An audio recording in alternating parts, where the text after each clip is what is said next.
but I got all the time for you, love.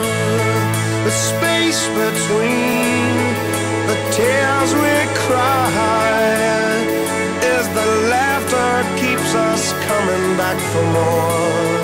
The space between the wicked lies we tell and hope to keep safe from the pain.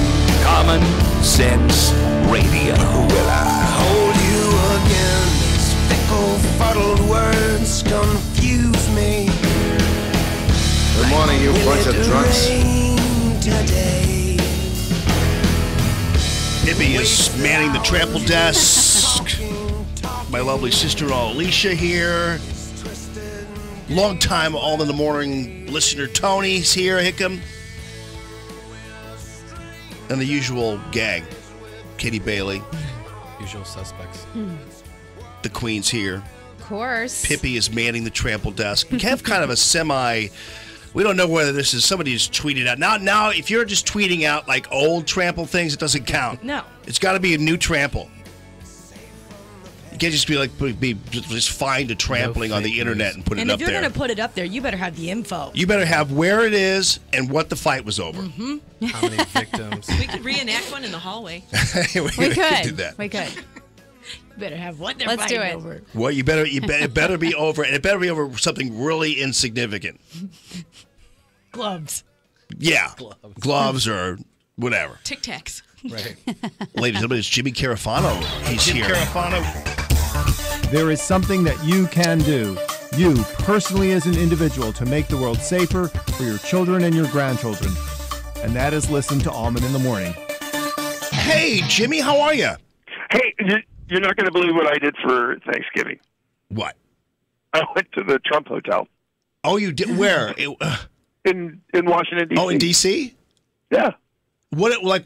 So you went to the Trump Hotel, and then what did you do? Did you? We had Thanksgiving at the restaurant. It was awesome. So do you know the story, right?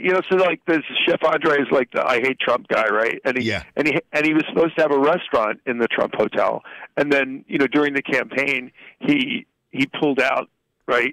And he said, "I'm going to do this." And the irony is the guys that went in there and got the restaurant, they have been phenomenally successful, and they're just raking in cash.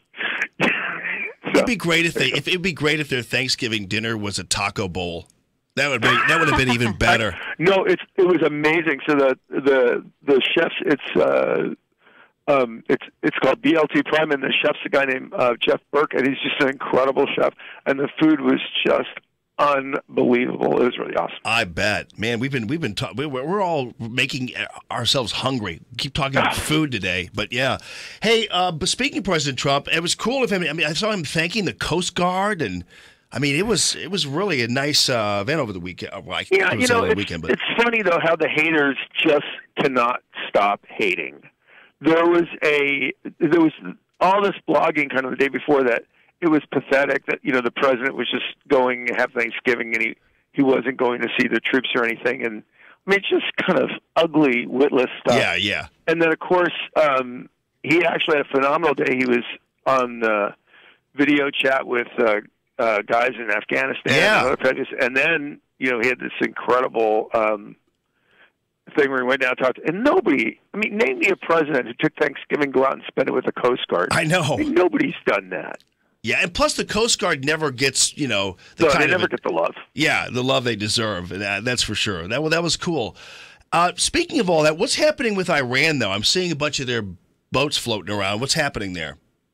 Well, the situation, I think predictably in the Middle East is very, shall we say, dynamic. So on the one hand, the Iranians were shocked by Trump decertifying the deal and the pressure that we immediately started to bring upon them. The Saudi prince is kind of revamping Saudi Arabia. There's all this kind of wacky stuff going on in Lebanon. So everybody's kind of posturing for, where we go from here. And so the Iranian MO seems to be, let's be even more threatening. which I'm not sure is the best move for them. But so they've made a lot of posturing, threatening things, and then this thing with Lebanon has just been wacky with the prime minister resigning and not resigning and leaving and coming back, and wow, it's just crazy to keep up with. Right? Didn't Iran know it was Thanksgiving, for crying out loud? I mean, shouldn't they probably did that on purpose? Yeah, probably. Hey, by the way, we've talked about this before, and I don't mean to overthink this, but that Argentinian submarine that they still can't find apparently, and they think there was an explosion. But one of the issues that came up was that it was a refitted submarine. So it was a 60 submarine that they cut in half and put it together, did whatever, and modernized it. And it brings a lot of attention to our equipment, which has been an ongoing issue. I'm not saying that our equipment's bad. I'm just saying that we're flying around in old airplanes, old refuelers, all that kind of thing. It's an issue. It is. Fortunately for us, it's less of an issue for our submarine force, which is unquestionably the unchallenged in the world. Nobody can really touch us. It's actually the only place where the United States has a decisive advantage is in fighting underwater. Yeah. They can challenge us in space, on land, and sea and everything else, but we are unprecedented. The problem is not that we don't have awesome submarines. The problem is we just can't build them fast enough. We only have 2 places that build submarines in the United States, and we can only build 2 submarines a year. And and this, I think, is a little confusing.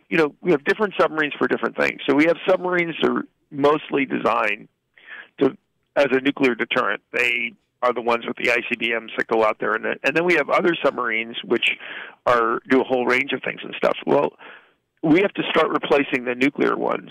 And when we start doing that, we're going to have to stop building the other ones. So building out our submarine force in the future is going to be a bit of a challenge. We're working on that, but those are really good. The readiness thing? We're still waiting to see what happened with that transport plane that crashed off that carrier, and see what the deal is there. But there are lots of other things going on showing we've got problems, and not just in the Navy, but in Air Force and Army aviation, Marine aviation as well. What is the? By the way, speaking of that plane, what is the? Why are they still flying prop planes around, or is there a method to having a prop plane as opposed to like a jet or whatever? Well, it depends on what you want to do, right? I mean, if you're flying for shorter ranges, and if you're flying into smaller airfields and stuff, propellers are actually better. So when you get on, for example, on a commercial aviation, you fly a lot of these really, really short hops. You don't get on a jet; you get on a propeller plane. Right. So there's still a lot of utility for propeller planes, particularly flying on and off carriers, especially for transport and stuff like that. Oh, right, because it's just a little bit easier to maneuver, or right. whatever. And then the anti-submarine planes, they're all propeller driven. So yeah. One of my favorite moments when I took a trip to Alaska to see my sisters a couple of years ago, and we all had a family reunion up in Homer, Alaska. And nice. It was beautiful. It was like it was like in the 50s the whole time, even though it was summertime, but it was really nice up there. Anyway, I ran into a guy who there are a lot of people who go up to Homer and just either retire or do whatever. This guy was a photographer, like a nature photographer, but he was also a former Vietnam submariner. Wow. Speaking of submarines, and I didn't, but this was really cool because I didn't even know they had, and apparently there's an entire generation of these Vietnam veteran submariners, and I didn't even know we had submarines active there. Oh yeah. Hey, did I ever tell you my dad's submarine story? No. So my dad came back from World War II. He joined the Naval Reserve because that's what all his buddies did. And all they did was play poker, on weekends, which was fine.